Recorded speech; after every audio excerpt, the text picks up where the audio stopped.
안녕하세요. 하루 10분 성경 읽어주는 박자매입니다. 열왕기 하를 읽겠습니다. 본문이 시작되기 전에 좋아요, 구독 부탁드려요.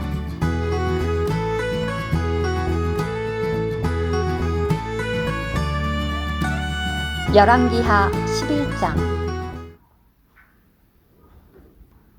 그때 아하시아의 어머니 아달랴가 자기 아들이 죽은 것을 보고 일어나 왕족의 씨를 모두 말살하였다.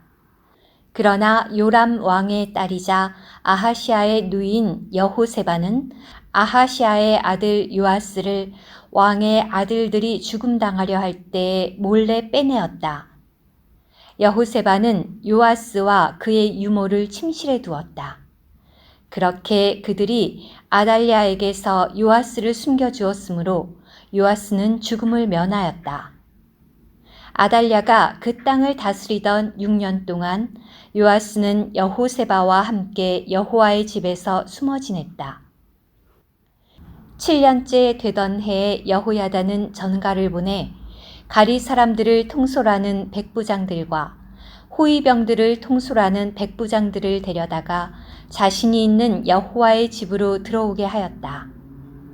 여호야다는 그들과 언약을 맺고 여호와의 집에서 맹세하게 한 뒤에 그들에게 왕의 아들을 보여주었다.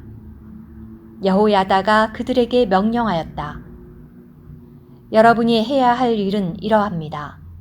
안식일에 당번을 서는 사람 가운데 3분의 1은 왕궁을 지켜야 합니다.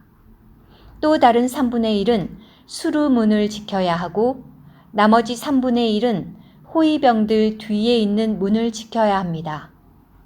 여러분은 왕궁을 지켜 보호해야 합니다. 여러분 중 안식일의 비번인 2 부대는 모두 왕을 위하여 여호와의 집을 지켜야 합니다. 여러분은 각자 손에 무기를 들고 왕을 애워싸야 하며 누구든지 대열 안으로 들어오는 사람은 죽여야 합니다. 여러분은 왕께서 출입하시는 동안 왕 곁에 있어야 합니다. 백부장들은 제사장 여호야다가 명령한 대로 하였다. 그들은 각자 자기 부하들, 곧 안식일의 당번인 이들과 안식일의 비번인 이들을 데리고 제사장 여호야다에게 갔다. 제사장은 다윗 왕의 것으로 여호와의 집에 있던 창과 방패를 백부장들에게 주었다. 호위병들은 각자 손에 무기를 들고 여호와의 집 오른쪽 끝에서 왼쪽 끝까지 제단 옆과 여호와의 집 옆에 서서 사방에서 왕을 호위하였다. 여호야다는 왕의 아들을 데리고 나와 그에게 왕관을 씌우고 증거의 책을 건넸다. 그들은 요아스를 왕으로 삼고 기름을 부은 다음 손뼉을 치며 왕 만세라고 외쳤다. 그때 아달랴가 호위병들과 백성의 환호성을 듣고 여호와의 집에 있는 백성에게로 갔다.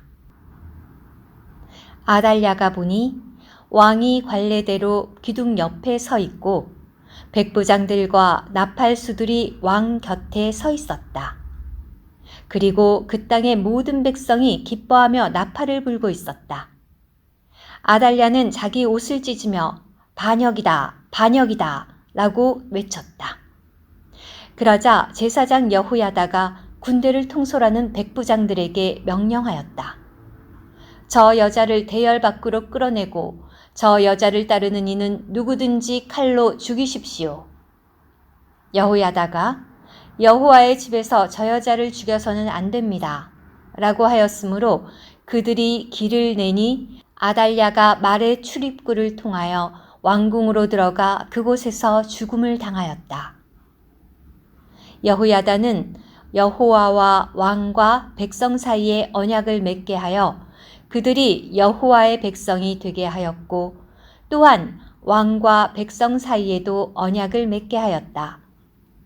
그러자 그 땅의 백성이 모두 바알 신전으로 가서 그 신전을 헐어버리고 바알을 위한 제단들과 그 형상들을 산산조각 냈으며 제단들 앞에서 바알의 제사장 맏단을 죽였다. 그리고 제사장은 여호와의 집을 돌볼 관리들을 임명하였다. 여호야다는 백부장들과 가리 사람들과 호위병들과 그 땅의 모든 백성을 모이게 하였다. 그들은 왕을 받들고 여호와의 집을 떠나 호위병들의 문을 지나 왕궁으로 들어갔고 왕은 왕좌에 앉았다. 그 땅의 모든 백성이 기뻐하며 성이 평온하게 되었는데 이것은 그들이 왕궁에서 칼로 아달랴를 죽였기 때문이다. 여호아스가 다스리기 시작했을 때의 나이는 7세였다. 열왕기하 12장. 여호아스는 예후 제7년에 다스리기 시작하여 예루살렘에서 40년 동안 다스렸다. 그의 어머니 이름은 시비야인데 브엘세바 사람이었다. 여호아스는 제사장 여호야다에게 가르침을 받은 모든 날 동안 여호와께서 보시기에 올바른 일을 하였다. 그러나 산당들은 제거되지 않아 백성이 여전히 산당에서 희생제물을 바치며 향을 피웠다. 여호아스가 제사장들에게 말하였다. 여호와의 집에 거룩하게 하여 바치는 모든 돈, 곧 수효에 든 모든 이가 내는 돈과 각 사람에게 부과된 돈과 누구든지 마음에서 우러나와 여호와의 집에 가져오는 돈은 제사장들이 받되 각자 지인에게서 받으십시오. 그리하여 언제든지 여호와의 집에 부서진 곳이 발견되면 그 부서진 곳을 보수해야 합니다. 그러나 여호아스 왕 제23년까지 제사장들은 여호와의 집에 부서진 곳을 보수하지 않았다. 그러자 여호아스 왕이 제사장 여호야다와 제사장들을 불러 그들에게 말하였다. 어찌하여 그대들은 여호와의 집에 부서진 곳을 보수하지 않고 있습니까? 앞으로는 여러분의 지인에게서 돈을 받지 말고 그 돈을 집에 부서진 곳을 위하여 내놓으십시오.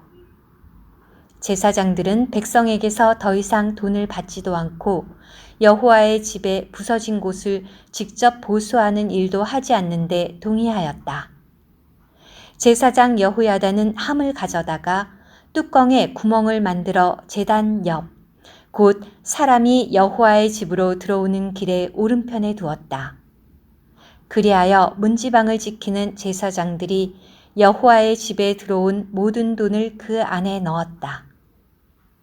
함에 상당한 액수가 모인 것을 보면 왕실 서기관과 대제사장이 올라가서 여호와의 집에 들어온 돈을 자루에 담아 계산하였다. 그리고 달아본 돈은 여호와의 집을 맡아 일하는 이들의 손에 넘겼다.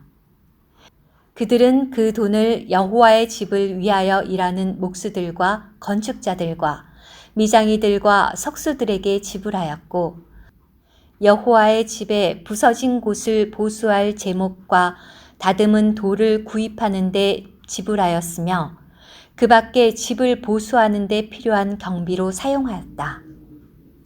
그러나 여호와의 집으로 들어온 돈으로는 여호와의 집에서 사용되는 은잔이나 심지 다듬는 집게나 대야나 나팔이나 금그릇이나 은그릇을 만들지 않았다. 그 돈은 전부 여호와의 집을 보수하는 일을 하는 이들에게 주었다. 그리고 보수하는 일에 사용하라고 돈을 지불하는 사람들에게 정산을 요구하지 않았는데 이것은 그들이 신실하게 일했기 때문이다. 속건 제물과 속죄 제물로 바치는 돈은 여호와의 집 안으로 들이지 않았다. 그것들은 제사장들의 몫이었다. 그 무렵 시리아 왕 하사엘이 올라와 가드와 싸워 가드를 차지하였다. 그리고 나서 하사엘은 그의 얼굴을 예루살렘으로 향하였다. 유다 왕 여호아스는 유다의 왕들이었던 자신의 조상 여호사밧과 여호람과 아하시아가 거룩하게 하여 바친 모든 물건들과 자신이 거룩하게 하여 바친 물건들과 여호와의 집 보물창고와 왕궁 보물창고에서 찾아낸 모든 금을 가져다가 시리아 왕 하사엘에게 보냈다. 그러자 하사엘이 예루살렘에서 물러갔다. 요아스의 나머지 행적과 그가 한 모든 일은 유다 왕 역대지략에 기록되어 있지 않은가. 그의 신하들이 일어나 모반하여 실라로 내려가는 길에 있는 밀로의 집에서 요아스를 쳐 죽였다. 요아스를 쳐 죽인 신하들은 시므아세 아들 요사갈과 소멜의 아들 여호사바드였다. 요아스가 죽자 사람들이 그를 조상들과 함께 다윗성에 장사하였다. 그의 아들 아마야가 그 뒤를 이어 다스렸다. 여호아스는 요아스에 대한 다른 형태의 표기입니다. 들어주셔서 감사합니다. 오늘의 말씀 한 구절, 열왕기하 12장 9절. 제사장 여호야다는 함을 가져다가 뚜껑에 구멍을 만들어 제단 옆, 곧 사람이 여호와의 집으로 들어오는 길의 오른편에 두었다. 그리하여 문지방을 지키는 제사장들이 여호와의 집에 들어온 모든 돈을 그 안에 넣었다.